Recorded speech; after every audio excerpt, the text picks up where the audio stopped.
नमस्कार दोस्तों, मैं अंकित कुमार झा स्वागत करता हूं आपका पीजी एकेडमी में। आज हम क्लास 10th का एक्सरसाइज 1.3 करने जा रहे हैं। ठीक है, तो इसमें जो है ना हमें अपरिमेय संख्याओं को अपरिमेय हैं यानी इरेशनल नंबर को इरेशनल हैं या नहीं ये प्रूव करना है। ठीक है, तो चलिए स्टार्ट करते हैं। उससे पहले मुझे आपको बताना पड़ेगा क्या, कुछ इंपॉर्टेंट डेफिनेशंस। ठीक है, तो वो देखते हैं। तो चलिए स्टार्ट करते हैं। तो सबसे पहले हम देखते हैं अभाज्य संख्या, प्राइम नंबर। इसमें लिखा हुआ है, पहले भी मैंने आपको बता दिया, फिर से देख लो एक बार, जिसके केवल दो गुणनखंड हों, हिंदी वाले। ठीक है, यानी केवल दो हों, एक तो वो स्वयं और एक एक। ठीक है, यानी कि एक तो खुद से भागित हो और एक 1 से भागित हो। यानी कि prime number is a number which divisible by itself and 1। ठीक है, तो इसकी अदर डेफिनेशन क्या हो गई, जिसके केवल दो गुणनखंड हो। जितने से भागित होती है, जितने के पहाड़े में आती है, उतने उसके गुणनखंड होते हैं। ठीक है, तो प्राइम नंबर नहीं लिख पाए, प्राइम नंबर यहां पर लिख देते हैं। Prime number has only 2 factors. Prime number के कितने फैक्टर होते हैं? 2 फैक्टर। देखिए यहां पर एग्जाम्पल लिखा हुआ है, क्या है? 5 एक कैसी है? 5 एक प्राइम नंबर है, प्राइम अभाज्य। तो इसके देखिए, एक तो नंबर खुद और एक 1, 2 फैक्टर हैं। ये 2 नंबर से डिवाइड होती है, यानी कि इसकी टेबल में भी आती है और इसकी टेबल में भी आती है।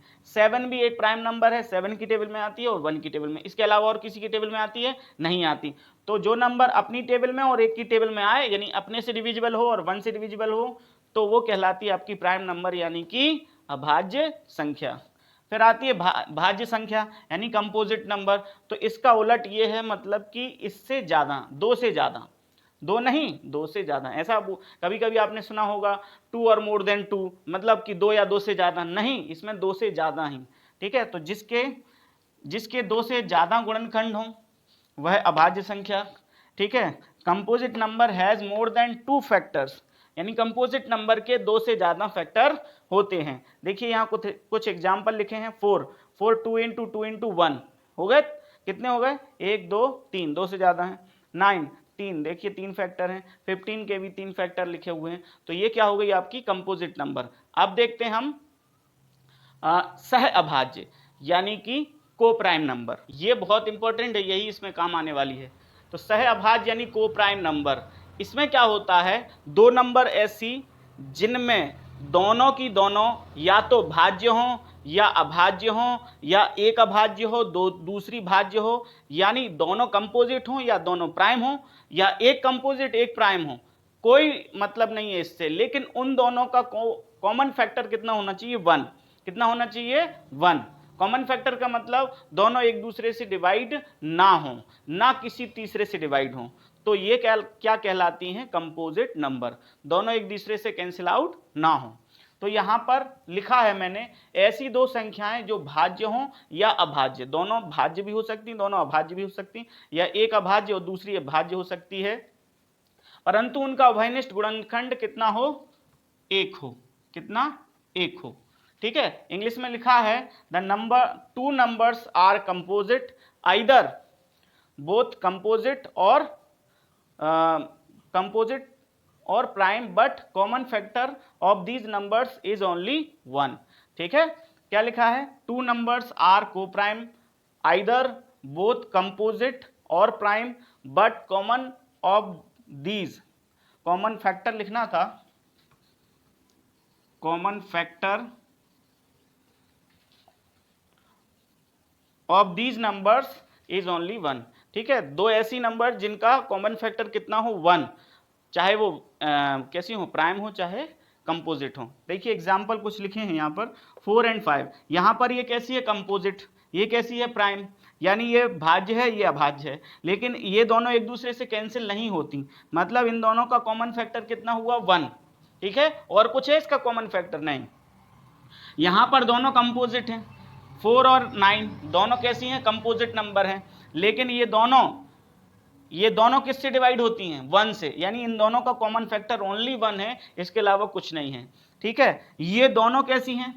प्राइम, यानी ये दोनों अभाज्य हैं। ठीक, तो दोनों अभाज्य हैं, फिर भी इनका कॉमन फैक्टर कितना है? 1। तो देखिए चाहे एक दोनों अभाज्य हों, चाहे दोनों भाज्य हों, चाहे एक भाज्य एक अभाज्य हो, ठीक है, तो बट उनका क्या होना चाहिए, कॉमन फैक्टर 1 होना चाहिए, ठीक है। लगातार जो दो नेचुरल नंबर या दो इंटीजर जो होती हैं वो कैसी होती हैं, को प्राइम ही होती हैं। जैसे 4 5 7 8 9 10, इन लगातार दो नंबर कैसी होती हैं, को प्राइम होती हैं, उनमें कॉमन फैक्टर 1 होता है। तो जिनमें कॉमन फैक्टर 1 हो वो क्या कहलाती है, आपकी को प्राइम नंबर, यानी एक दूसरे से कैंसिल ना हो, ठीक है। अब देखते हैं हम एक्सरसाइज 1.3 का क्वेश्चन नंबर फर्स्ट, ठीक है। क्वेश्चन नंबर फर्स्ट इसको देखते हैं। इसमें पूछा गया है प्रूव करो कि √5 एक इरेशनल नंबर है, ठीक है। तो हम उसको लेकर चलते हैं कि मान लेते हैं एक ये रेशनल नंबर है, ठीक है। पूछ रहा है कि ये अपरिमेय संख्या है, लेकिन हम मान के चलते हैं परिमेय संख्या है। फिर देखते हैं क्या होता है, ठीक है। तो let √5 is a rational number, ठीक है। और आप जानते हैं रेशनल नंबर को कैसे लिखा जाता है, P/Q की फॉर्म में लिखा जाता है। Therefore P/Q equal to √5। क्यों P/Q क्यों लिखा, क्योंकि रेशनल नंबर को P/Q की फॉर्म में लिखा जाता है। और यहां लिख देते हैं here P and Q are coprime समझ गए होगे, अभी बताया मैंने, जो एक दूसरे से डिवाइड ना हो, ठीक है, एक दूसरे से डिवाइड ना हो, ना किसी तीसरे से डिवाइड हो, वो कहलाती हैं आपकी को प्राइम नंबर, ठीक है। एंड यहां Q भी कैसा, 0 ना हो, ठीक है। अब इनका क्या करते हैं, क्रॉस मल्टीप्लाई करता हूं मैं, P इक्वल टू Q √5। अब लिखते हैं इन दोनों साइड का क्या करते हैं, दोनों पक्षों का वर्ग करते हैं। तो इंग्लिश में क्या लिखेंगे, स्क्वायरिंग ऑफ बोथ साइड्स, दोनों पक्षों का वर्ग करने पर, ये हिंदी में लिखेंगे, ठीक है। तो कर देते हैं P², इसका स्क्वायर करेंगे √5 का तो हो जाएगा 5, और Q का करेंगे तो Q²। तो मैंने इसको पीछे कर दिया, ठीक है। अब मैं 5 को नीचे लेके आता हूं, तो और क्या लिख सकते हैं 5 को, मतलब इसको नीचे लिख सकते हैं P²/5 इक्वल टू Q²। इसका मतलब क्या हुआ, इसका मतलब इसको लिखने का मतलब ये हुआ कि P² 5 से डिवाइड है, तो P भी 5 से डिवाइड होगी। अगर स्क्वायर P का स्क्वायर अगर 5 से डिवाइड है तो P भी 5 से डिवाइड होगी। दिखाता हूं कैसे, देखिए, अगर कोई भी ऐसी स्क्वायर बताओ जो 5 से डिवाइड हो, जैसे मैं ले लेता हूं अपना कोई स्क्वायर नंबर, परफेक्ट स्क्वायर 25 या फिर 100 ले लेते हैं। 100 5 से डिवाइड होता है और 100 परफेक्ट स्क्वायर भी है। तो 5 से डिवाइड किया हमने, ठीक है, 5 से डिवाइड किया तो क्या हो गया, 5 5 दूनी 10, 0 20 आ गया। तो 20 क्या 5 का गुणनखंड है, मतलब 20 5 का गुणज है, 5 का मल्टीपल है, बिल्कुल है, 4 बार, ठीक है। तो हम क्या लिख देंगे, जैसे ये लिखा है तो मैं लिख दूंगा यहां पर कि here if P² is divisible by 5, therefore इसीलिए P is also divisible by 5, ठीक है। अगर P² 5 से डिवाइड है, 10 का स्क्वायर 5 से डिवाइड है, तो 10 भी तो 5 से डिवाइड होगा। मतलब ये 10 का स्क्वायर है ना, 10 का स्क्वायर अगर 5 से डिवाइड हो रहा है तो 10 भी तो 5 से डिविजिबल होगा, ठीक है ना। और 10 को कैसे लिख सकते हैं, यानी कि 10 को हम लिख सकते हैं कैसे, 2 गुणा या 5 गुणा 2 लिख सकते हैं ना, 5 गुणा 2, 10 को 5 गुणा 2 लिख सकते हैं। तो P² अगर 5 से डिवाइड है, 10 का स्क्वायर 5 से डिवाइड है, तो P भी 5 से डिवाइड है, 10 भी 5 से डिवाइड है। तो 10 को हमने क्या लिखा, 5 के गुणज के रूप में, ठीक है, 5 का मल्टीपल के रूप में। तो वैसे ही हम P को भी लिख सकते हैं, P 5 से डिवाइड हो रहा है, कितने टाइम में नहीं पता, तो हम उस टाइम को बोल देते हैं ए। क्या बोल देते हैं? ए। ठीक है, 5 से 10 डिवाइड हो रहा है 2 टाइम में, यहां नहीं पता कितने टाइम में डिवाइड हो रहा है, या 5 का कितना गुणज है ये p। ठीक है, यहां नहीं पता हमें, वहां तो पता था, तो मैंने यहां लिख दिया p इक्वल टू 5a। ठीक, जैसे p स्क्वायर 5 से डिवाइड, 10 का स्क्वायर 5 से डिविजिबल है, तो p भी 5 से डिविजिबल होगी, 10 भी 5 से डिविजिबल है, तो हम 10 को ऊपर वाले को यानी p को कैसे लिख सकते हैं? 10 को 5 के गुणा के रूप में लिख सकते हैं, तो 10 p को भी 5 के गुणा के रूप में लिख दिया। अब यहां नहीं पता कि कितना है, ये वाली p की वैल्यू उठा के हम कर रख देते हैं इस वाली इक्वेशन में, इक्वेशन सेकंड में, और ये हो गई आपकी इक्वेशन फर्स्ट। ठीक है, put the value of p in equation second ये है, तो यहां पर p की जगह कितना रख दें? 5a का स्क्वायर, नीचे कितना है? 5, तो यहां कितना? q square. ठीक, अब अगर मैं यहां पर स्क्वायर इसका करता हूं तो क्या होगा? जब पहले तो डिवाइड खोल लेते हैं इसको, 25, या इसको ऐसा लिख देते हैं 5 गुणा 5 गुणा a स्क्वायर। ठीक है, और नीचे कितना? 5 बराबर q स्क्वायर। 5 से 5 कट गया, क्या बचा? 5a square. q का स्क्वायर इधर ले आओ, क्योंकि इधर p खाली तो इधर q खाली हो, p और q ही हमें चाहिए हैं। ठीक है, तो q खाली करो तो स्क्वायर इधर आके अंडर रूट हो जाएगा। ठीक है, तो ये हो जाएगा under root 5a equal to q। ठीक है, ये q है। कैसे हो जाएगा? देखिए, 5 का तो स्क्वायर से रूट इधर आएगा तो 5 पे रूट चढ़ जाएगा, लेकिन इसके स्क्वायर से इसका रूट खत्म हो जाएगा। ठीक है, तो q की वैल्यू क्या आ गई? अंडर रूट 5a, और p की वैल्यू क्या थी? Root 5q। इसका मतलब p और q में क्या कॉमन है? Under root 5q। p और q में, p और q में अंडर रूट 5 कॉमन है। ठीक है, लेकिन यहां क्या कह रहा था? p और q हमने क्या लेट किए थे? को प्राइम। को प्राइम में तो एक के अलावा और कुछ कॉमन होता ही नहीं है, यहां तो अंडर रूट 5 आ गया। ठीक है, तो इसका मतलब क्या हुआ? हमारा जो माना गया था, हमने जो माना था वो हमारा गलत हो गया।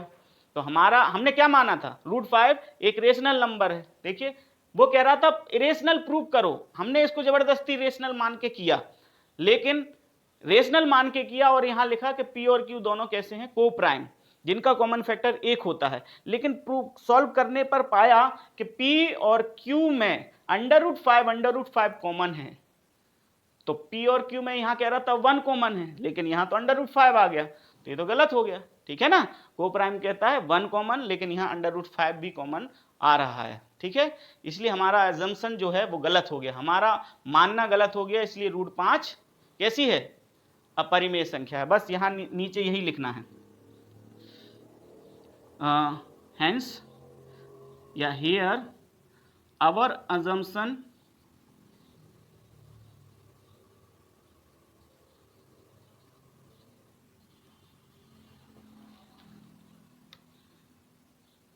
is wrong.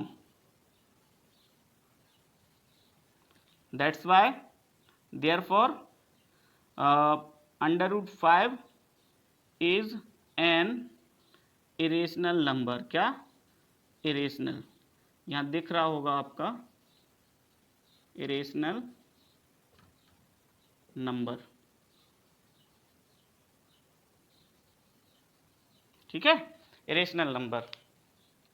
बात आ गई होगी समझ में कि हमारी जो मानी गई बात थी, हमारी मानी गई बात थी परिमेय संख्या की, है ना, और परिमेय में p और q कैसे थे? को प्राइम, लेकिन यहाँ अंडर रूट 5 कॉमन आने की वजह से वो गलत हो गई भावना, जो हमने धारणा मानी थी। ठीक है, तो हिंदी वाले क्या लिखेंगे? हमारी मानी गई धारणा असत्य साबित हुई, अतः अंडर रूट 5 एक अपरिमेय संख्या है।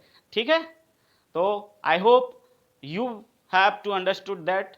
तो अब हम अगले क्वेश्चन पर बढ़ते हैं। मुझे लगता है अगले क्वेश्चन पर बढ़ना गलत है, आपको शायद वो भी आ जाएगा। क्यों? देखिए मैं बताता हूँ। एक्सरसाइज 1.3 का क्वेश्चन है दूसरा। इसमें लिखा है 3 + 2√5 को आप सिद्ध कीजिए कि ये एक अपरिमेय संख्या है। तो है तो वही ना, आप देखिए ये एक अपरिमेय संख्या है, तो इसको अकेले को प्रूव कर दो, जो कि मैं करवा चुका हूं। तो इसके किसी भी अपरिमेय संख्या के साथ, ध्यान रखना, किसी भी इरेशनल नंबर के साथ कुछ गुणा किया जाए या जोड़ा घटाया जाए, देखना अपरिमेय के साथ किसी का भी गुणा किया जाए पूरी अपरिमेय हो जाएगी। जब यह अपरिमेय हो गई तो अपरिमेय के साथ कुछ जोड़ा जाए तो वो भी अपरिमेय हो जाएगी। यानी कि किसी इरेशनल नंबर के साथ कुछ ऐड, सब्ट्रैक्ट, मल्टीप्लाई, डिवाइड कुछ भी किया जाए तो वो नंबर भी क्या हो जाती है, आपकी इरेशनल नंबर हो जाती है। जो रिजल्ट आता है वो भी क्या हो जाता है, आपका इरेशनल नंबर हो जाती है। तो आपको बस ये √5 लेकर चलना है। √5 इज अ इरेशनल नंबर, वो मैंने आपको प्रूव करवा दिया है। तो आप वही लेके चलना और लास्ट में लिख देना here √5 is an irrational number, that's why 3 + 2√5 is also an irrational number। Hindi वाले क्या लिख देंगे, चूंकि √5 एक अपरिमेय संख्या है इसलिए 3 + 2√5 भी एक अपरिमेय संख्या होगी। और बगल में उनको दिखा देना, क्योंकि अपरिमेय संख्या के साथ कुछ जोड़ो, घटाओ, गुणा, भाग कुछ भी करो तो वो भी एक अपरिमेय संख्या बन जाती है। ठीक है, इतना लिख देना। ठीक, ये आपके 1.3 खत्म होती है यहाँ पर। ठीक है, थैंक यू वेरी मच। अगर मेरे वीडियो आपको अच्छे लग रहे हैं तो आप लाइक, सब्सक्राइब और शेयर करते जाइए ताकि मैं इन चीज़ों से मोटिवेट हो जाऊं और आपको और जोश के साथ नए नए तरीके से पढ़ाने की कोशिश करूं। Thank you very much. जय हिंद दोस्तों।